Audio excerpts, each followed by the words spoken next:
మనం ఇప్పుడు చూస్తున్న వార్త వచ్చేసి వీరితో ప్రభుత్వ ఉద్యోగం నిందితుడిపై కేసు అని ఒక వార్త రాసిరు.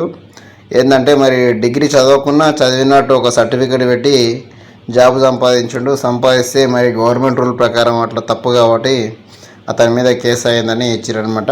కొత్తపల్లి కరీంనగర్ అంటే మన కరీంనగర్ జిల్లాకు సంబంధించిన వార్త ఇది. నకిలీ డిగ్రీ మెమోతో ప్రభుత్వ ఉద్యోగం చేస్తున్న వ్యక్తి బండారం బయటపడింది. దొంగ సర్టిఫికేట్ పెడితే ఎప్పుడోసారి దొరకాల్సిందే కాబట్టి దొరికేసిండు అనమాట. పోలీసులు శనివారం నిందితుని అరెస్ట్ చేసి రిమాండ్కి తరలించారు. జైలుకు పంపించారనమాట పట్టుకొని. కొత్తపల్లి SHO బిల్లా కోటేశ్వరరావు తెలిపిన వివరాలు.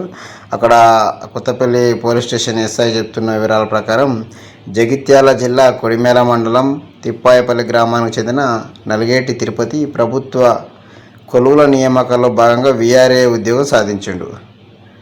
ఆయన పేరు కూడా ఇచ్చారనమాట. ఇది జగిత్యాల జిల్లా అంటే పాత కరీంనగర్ జిల్లాలోనే ఇది కొడిమేల మండలం అని తిప్పాయిపల్లె ఊర్లో జరిగిందనమాట.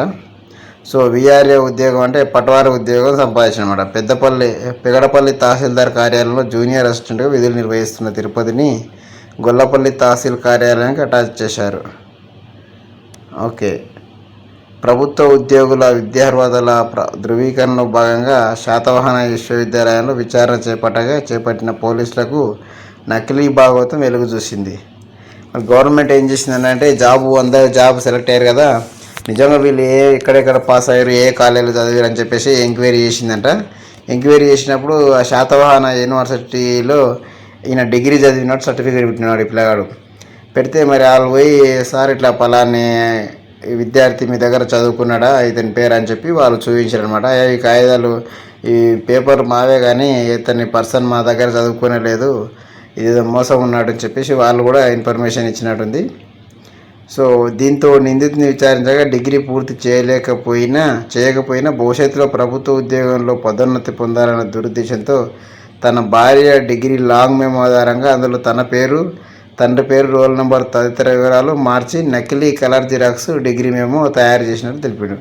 అయితే VRAకు 12, 10 చదివితేనే సరిపోతుంది అనుకుంటా, 12వ తరగతి అయినా సరిపోతుంది. కానీ భవిష్యత్తులో మళ్ళీ దాని మీద ఏదన్నా ప్రమోషన్ పొందాలంటే ఇబ్బంది అవుతుందని చెప్పేసి ఈ పిల్లగాని భార్య డిగ్రీ ఆల్రెడీ పాస్ అయిందంట, వీడేమో డిగ్రీ చదవలేదు. ఆమె సర్టిఫికేట్ తీసుకొని అందులో పేరు, వాళ్ళ అయ్యే పేరు, రోల్ నెంబర్ మార్చి దాన్నే కలర్ జిరాక్స్ తీసి తయారు చేసి అప్లై చేసిన అనమాట. ప్రభుత్వం VRO వ్యవస్థను రద్దు చేసి విద్యార్హతల ఆధారంగా ఉద్యోగాల కేటాయింపు చేపట్టిన సమయంలో అప్పటికే VRAగా పనిచేస్తున్న తిరుపతి నకిలీ డిగ్రీ మేమోతో జూనియర్ అసిస్టెంట్ ఉద్యోగం పొందినట్టు విచారణ వెల్లడైంది. ఇతను పటవారీ చేస్తున్నట పదోన్నతి కోసమని కకృతి వాడి దొంగ సర్టిఫికేట్ తయారు చేసి దొరికింది. ఇప్పుడు మొదటికి మోసం వచ్చిందనమాట. ఆ జాబ్ పోతుంది, ఈ జాబ్ పోతుంది, మొత్తం పోతుంది అన్నట్టు. సో నిందితుడి నుంచి నకిలీ మెమో, అతని భార్య డిగ్రీ మెమో జిరాక్స్ ప్రతులు స్వాధీనం చేసుకొని అన్ని కోణాల్లో దర్యాప్తు చేస్తున్నట్టు CI పేర్కొన్నమాట. ఎవరైనా సరే ప్రభుత్వాన్ని మోసం చేయాలని చూస్తే ఏదో ఒక రోజు దొరికితే జైలుకు ఒక తప్పదన్నమాట. ఎటువంటి ఎవరు చేయొద్దు, కష్టపడి చదువుకోవాలి. తల్లిదండ్రులు చదివించినప్పుడు కష్టపడి చదవకుండా సినిమాలు, షికార్లు ఇంకా ఏమేమో అని చెప్పేసి ఎంజాయ్ చేసి ఇట్లా డిగ్రీ చదవలేకపోయి మళ్ళీ జాబ్ కోసం ఎటువంటి లంగ పనులు చేసి అంతా తింగిరి వేషాలు వేసి దొరికిపోయి మళ్ళీ ఇప్పుడు ఉన్నది వాయ ఉంచుకున్నది వాయ అనే కథకు ఏర్పడి మొదటికే మోసం వచ్చిందని చెప్తున్నా. సో పిల్లలు ఎవరైనా సరే మంచిగా చదువుకొని డిగ్రీ పాస్ అయ్యి చాలా జాబులకు డిగ్రీ పాస్ అయితే చాలు. కొన్ని జాబులకు ఇంటర్మీడియట్ కూడా ఉంటాయన్నమాట. సో వాటిని మీరు చదువుకున్న చదువు ఆధారంగా ఏ అయితే జాబ్కి ఎలిజిబిలిటీ ఉంటుందో రాసి ప్రభుత్వ ఉద్యోగం ఉంటే అందరికి సంతోషం. కానీ ఇట్లా దొంగ సర్టిఫికేట్ పెట్టి అంత చెడ్డ పేరు తెచ్చుకుంటే అందరికి కూడా ఇబ్బందికర పరిస్థితులు ఏర్పడతాయి. ఎవరు కూడా అట్లా చేయకూడదని చెప్పేసి రిక్వెస్ట్ చేస్తున్నాం.